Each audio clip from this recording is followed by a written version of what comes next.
Hey everybody, it's Mr. G here. Today we're going to go ahead and give you a quick overview of NoodleTools and what it is so you guys can decide whether or not you want to use it for your classroom. In some of the other videos I will show you how to set up a student account, how to set up a teacher's account, and some of the features you can do in a teacher's account on top of what we are going over right now, which is just what students see and how they interface with the program. So let's get started and me out of the way. So, with NoodleTools, the things that you are doing is you are basically doing the old note card system in a digital format. So, to get started, this is, once the kids have signed in, this is the page they're going to see. So as you can see, I've already got some projects here that are from old classes that I've worked on. But this way, their class information is in the cloud, and they can recall that information when it is appropriate to do so. In order to create a new project, you can actually click here in the corner where it says create a new project. Creating a new project means that I am about to start a research or paper writing or project of some sort. I can do all kinds of things with this. It's going to ask me which citation style I'm going to use, so when I'm talking about what references I have and what I've got going on that way, it's going to ask me which one of those I've decided to work with. If you're working English, you guys know it's MLA. And for the most part, the rest of the school is going to be using that same system. Now here, we are in the high school, so keep in mind, I expect them to be able to use advanced or junior. Starter level is for elementary to middle. Junior level is middle school. Advanced should be high school to college, okay? So we're going to click there. And this merely means that based on all my different levels of resources, I should be able to choose from all these different formats. So that's what the advanced means. And then a description of what my project's going to be. So this is going to be example of NoodleTools. Now, they can change that at another point anytime they're creating a new project. So once I've got a project, what I can do is I've got this dashboard, and this helps me get organized in my project, how I'm going to do it, and what I'm going to do with that project. So I get to put in up here what my research question is, and I can type that right in here. So this would be where I would tell them to put my writing prompt. This is what we are talking about. Then I'm going to make them figure out what their thesis is, and that goes here. So all of that is tracked right here in the program. On your side of things, you will see what they've chosen for these things, okay? It's all turned in automatically for you to see. It even tracks up here the history. So when did I create the project? When was it last done? And a 30-day log of how the work was done. So they can look at themselves and see whether or not they've been doing it or not. They have the ability to share this out to the public. So they can say, hey, yeah, I want this public access, which means they can share the link with anybody, and it can go on and on forever and all eternity. I don't generally suggest that, but it can occur. The sharing is if your teacher has a Dropbox, which you guys will be able to create, and I'll show you how to do that in another program. But this way, it automatically turns in the assignments. So from their side, they see assignment Dropbox. I know Miss Billingsley has a couple, so these are just straight up from our school, and you can see what's available. So I'm going to say library introduction for me, and then I have to type in what my name is, but for the most part, it does that automatically. So if they've done it in the past, it's going to have their name there. Then you always tell them to share their Google Doc. So this enables them to type their document right inside the program. It records it, you have access to it at all points in time. And then I'm going to say share project. So now, as a teacher, this project is sitting in my Dropbox showing that this student has done it and is there. So in this one it's saying I've already done that before, and yes, I have. So not a problem. Now, right here, it's showing me that I've shared it and what I have shared. So I've shared my bibliography, I've shared my note cards in the outline, and I've shared the paper. All of those are available. If I am working with another student, I can do that here. So group work is totally available.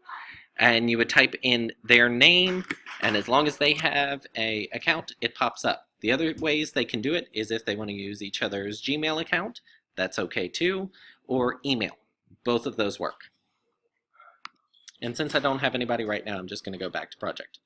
So here, I can create a to-do list. So what have I done? What haven't I done? I can keep track of how I'm working that way. Your comments will show up here. So if somebody following you, or if you want to leave notes this way for students going, hey, I'm not seeing enough progress, you can put that down there and it'll show up on their progress. Or we can go up here to bibliography. And bibliography is where we get to actually create citations and videos and stuff. So if I am writing it from a book or a journal, I can click right there and hit create citation. So it enables me to then look through, and as you're seeing here, it's showing me how to do it. So it gives them a quick reminder of how to do this, or if you want to use this as the lesson for that, it totally works that way. It's a really awesome video and very, very helpful. And I can hit continue. Now I can straight up write the citation that I have. So it's going to ask me specifically what I'm looking for and what I need to create that citation. So I'm going to say I have an author, and I'm actually going to put my information in only because I don't have a book sitting in front of me. Title of this book is How to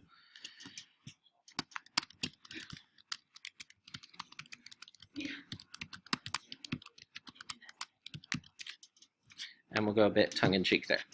All right, so I can say if it's a multi-volume set or not. I can say what volume I have, all that information. As you can see, this is only specific information to a book. So if they choose an article, it's going to ask them specific questions for that. It is also giving them helpful tips as to where to find the information or how to put it in, okay? Once I have done that, my schools, Knoxville, 2016. Okay, so I've got all that information in there. If you want them to do an annotated bibliography, they can even do that here. As you can see, it also answers what an annotation is in case they are wondering. So once we are there, we can hit submit, except my little window is in the way. Fret not, I will be able to make this go. Just move it slightly to the side. There we go. So once I have submitted my book, you can see it shows up in my citation list. As I compile citations, they show up here in alphabetical order as they are supposed to be done. I can also sort them in different ways in order to be able to connect them. Okay? So that's how the bibliography page works. The note card page is really why we bought this. So make sure you're looking here. Remember those old index cards that we used to do for research, and you would write down, this is the source I got it from, here's the information that I got from it, and here's where I expect to use it in my paper. Here it is. All right, so right here in the corner, I can be writing my outline straight up how I want to do it. I can even print my outline, not a problem. Over here is where I'm creating the note cards. So what I suggest to them is when they find a source they want to use, create the bibliography first for it. So they're creating the citation for it first. Then they're coming over here and doing note cards. They do not have to physically print the articles unless they want to, and here's why. When I go in to create a new note card, I create a title for the note card.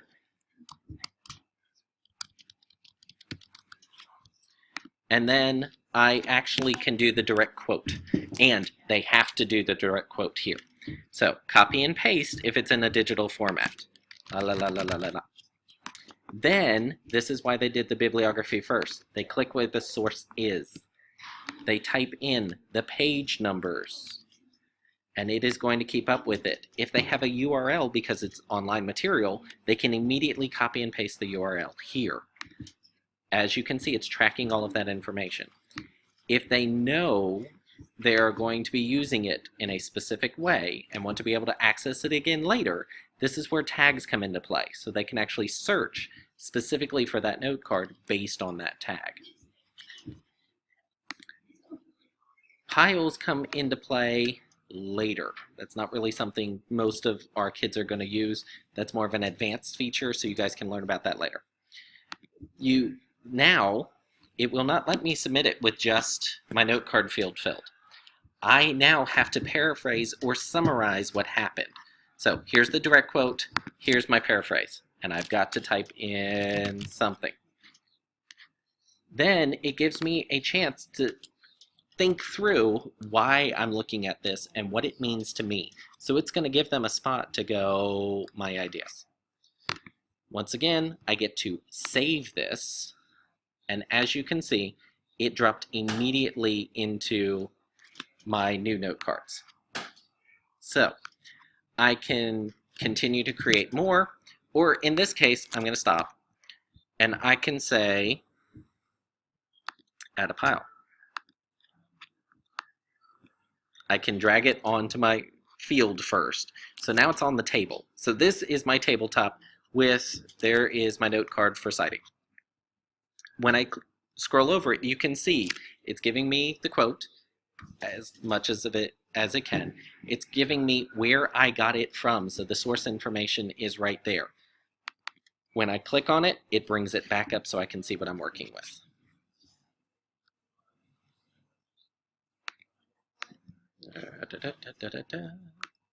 And this is where I'm trying to click through, guys, so don't worry about that. Alright, so if I had put tags on it, I would be able to sort all my note cards based on that. I would be able to pile them as well. And by piling them, I have to first select the card, then create a pile. Control, click.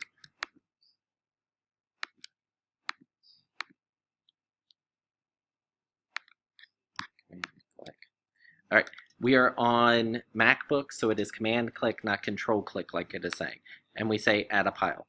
Now, I can create the pile based on, I want to use these in the body paragraph. So I can actually, when I get large amounts of these, it makes it so much easier to create the pile. I have to have 2 or 3 to be able to create a pile, but it helps me to organize my thoughts. I can also, now that I've got a tag, I can drag it into my outline in its various locations. So if this thing was behaving correctly, there we go. It now has attached that there. So I see under subtopic, my citing thing is going to show up. So I can start to organize my thoughts in a very meaningful way. And this automatically saves. So they don't have to sit here with the tabletop and go, oh, did I remember to save that? It's automatic, okay? The next really awesome part is they get to create their paper right here in the program. It automatically shares it with you. It has also automatically shared their note cards with you. You can pile through them, you can look at them, you can add comments, okay? Holds on to all of that immediately for you. Automatic turn in. They don't have to turn in anything, nothing lost. Now, they are typing in it. How many of you have worked with a Google Doc before? You know that if you're working with a Google Doc, I can edit it. I can put in reviews. I can format. I can leave notes. All of those are still available to me. It is a straight up Google document held on the same way. I can share this out, but what's nice is it's automatically shared with you, the teacher. As long as they've clicked that box, this is automatically shared with you. They do not have to keep track of it. And that is NoodleTools. It's a really, really awesome format for that. They can stay in this, or they can click right back to their thing and go back to their dashboard. As I was saying, their dashboard is for that one project. So all of their projects will still be under their projects tab. As you can see, I currently have 3 of them going. All right. I have various options I can do with them. I can hold on to them. I can get rid of them. I can change the name. But all of this is here for them for all 4 years that they are here.